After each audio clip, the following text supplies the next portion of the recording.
Good morning, dear students. Welcome back to the channel. So, in the first chapter, you have studied about business, its form, its nature, scope, and everything. So, now in the second chapter, I'll be starting the second chapter, and in this chapter, you'll be studying about the various forms of business organizations. So, let's start with the basic meaning of business organization. So, as students, to every business, it needs an organization to regulate its functioning. So it may be either one man organization or association of the persons, which may be formal, informal, anything. So, if it is run by one man or it is called as a one man organization, then it is known as sole proprietorship. Okay, and when it is association of persons, either it's formal or informal, then it is partnership or a company. Okay, so a business organization or an undertaking, it is meant for continuous control, ownership, management, various series of activities, okay, with a view to earn profits. So it may be owned either by a single person, individual person, or a group of persons. Then it can also be non-corporate or corporate. Okay, if we talk about forms of private sector undertakings, then they are divided into two, that is non-corporate and incorporate. Same thing with the public sector also, that is also divided into two, that is non-corporate and incorporate. Non-incorporate in private sector, it is further divided into four: sole proprietorship, joint Hindu family, partnership, and joint venture. Okay, I repeat: sole proprietorship, joint Hindu family, partnership, and joint venture. And incorporated is divided into two: joint stock company and cooperative societies. So these are some of the forms of business organization which you are going to study in this chapter. Okay, and if we talk about public sector, non-incorporated and incorporated, that you will be studying in next chapter, that is departmental undertaking, government company, and public corporations. So let's see the private sector's form, which you will be studying in this second chapter. As you can see here, as I told, non-corporate and corporate enterprises. Sole proprietorship, partnership, joint Hindu family, joint venture, all these are examples of non-incorporate. And corporate, this you will be studying after these: sole proprietorship, partnership, that is cooperative and joint stock company. So the first one is sole proprietorship. So you all know the meaning of sole, that is single, and proprietor, that is a person.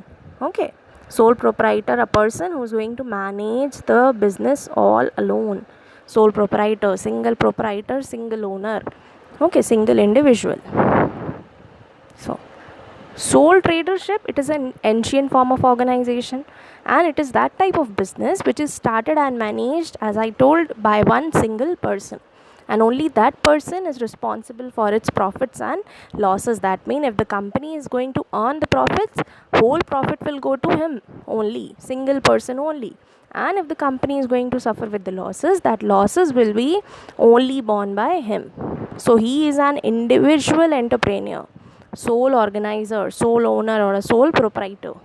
So normally the sole trader starts business at small scale. Why? Because of the lack of the capital. Okay, and then further it can expand its business, because in the beginning he has limited resources in terms of the capital as well as the working capacity. So that time it's small. So later on he can expand his business by employing helpers. Now let's talk about the features of sole proprietorship. The first main feature of sole proprietorship is formation and closure is easy. Why is it so? As I told, the one who is doing the business is individual. The one who is starting the business is individual. Okay, so in this organization, the control, it is in the hand of him only. Whenever he wants to start, he can start. Whenever he wants to close, he can close the business. So there is the formation and closure, it's very easy. Okay, as he is the only one who's going to decide all these things. Less formalities are needed. Then unlimited liability. So before starting this unlimited liability, let me tell you there are two types of liability: unlimited and limited. Let me explain the first, unlimited liability. Here the liability is unlimited. That means he is alone liable for all the risk and activities of the business, and his liability is personal liability. In other words, the business debts can be paid. Let me explain you now. For example, the sole proprietor or the sole owner has taken some debt from somebody. Okay, he has taken some loan from somebody, and later on he won't be able to pay it, he won't be able to return it. Then what that person can do, what can he do? He can take his, since he is not able to pay from the business liability, then what can he do? The other person, what can he do? He can take it from his personal liability as well. Okay, understood. That is only unlimited liability. That means if the person is not able to pay back the money from the business where he has invested it, then he'll have to pay from the personal liabilities, from the personal property. Got it? That is unlimited liability. So the sole proprietor has unlimited liability. Then sole risk bearer and profit recipient. He'll be the only one, he's going to be the only one who's going to suffer with all the losses. He will only bear all the losses, and then he will be the only one who is going to earn all the profit. Okay. Then control. Control, who is having the full control here? He only, he himself, the owner himself will be going to have the full control over the management of the company. Then no separate entity for the business from the businessman. Entity means identity. The one who is starting the business, he and the business, both of them are not going to have the separate entities. They both are going to have the same entities. The owner is held liable for the activities of the business. That means whatever he is going to do, he will be the only one who will be responsible for that.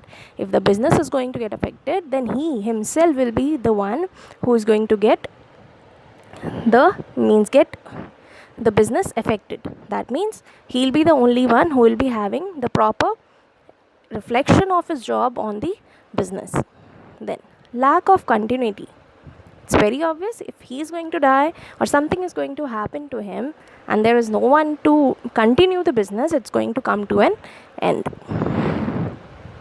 Okay, so on the basis of these things, what you can say, that this form of organization, it's all related to only one person, and he is the one to take the supreme decision regarding all the matters to his business. Now, let's come to merits of sole proprietorship.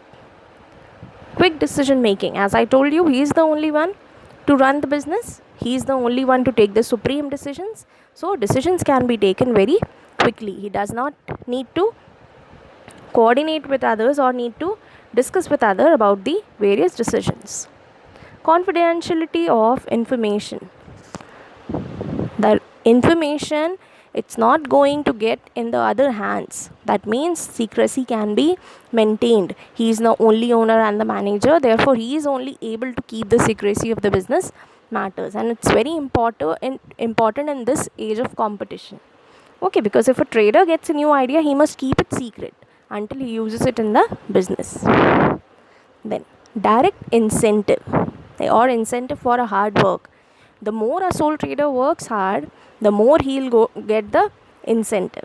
Okay, so direct incentive, he is only going to get the direct profit. Then sense of accomplishment. He feels complete. Once he is going to achieve something, he feels complete because he has done so much for the business. So there is a personal satisfaction. Ease of formation and closure, this we have already done. So now, limitations of sole proprietorship. As I told, he is going to start with a small business. So, the resources, either it's financial, human, natural, whatever resources it is going to be very limited. Limited life. Limited life means it's not going to run for a long period of time if something is going to happen to the owner. Unlimited liability, this also I have explained. If he will not be able to return the loan which he has taken, if he won't be able to return that amount from the business where he has invested that money, then he will be paying it from the personal property. And limited managerial ability. Since he will be the only one who is going to manage anything, So in today's world, business complexities, as you know, have increased to the extent that the trader has no act. Okay, then the market changes on day to day basis, and same is with the business loss also. So the sole trader, being an individual, he cannot be perfect in handling all the situations.